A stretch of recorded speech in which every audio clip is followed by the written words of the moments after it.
पाकिस्तान में साल का पहला सुपर ब्लू मून आज रात 11:26 पर देखा जा सकेगा। स्पार्को के मुताबिक आज आसमान पर तुलू होने वाला चांद जमीन से 2,26,000 मील के फासले पर होगा, जो मामूल से 14% बड़ा और 30% ज्यादा रोशन नजर आएगा।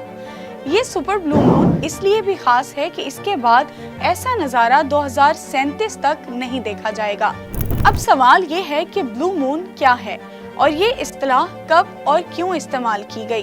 दिलचस्प बात ये है कि ब्लू मून का मतलब नीला चांद नहीं है, बल्कि ये एक इस्तिलाह है।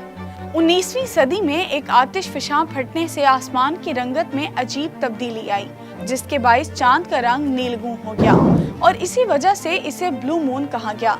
इस साल 19 अगस्त, 18 सितंबर, 17 अक्टूबर और 15 नवंबर में मुसलसल 4 सुपर मून नजर आएंगे, जो आसमान को खूबसूरत रोशनियों से भर देंगे।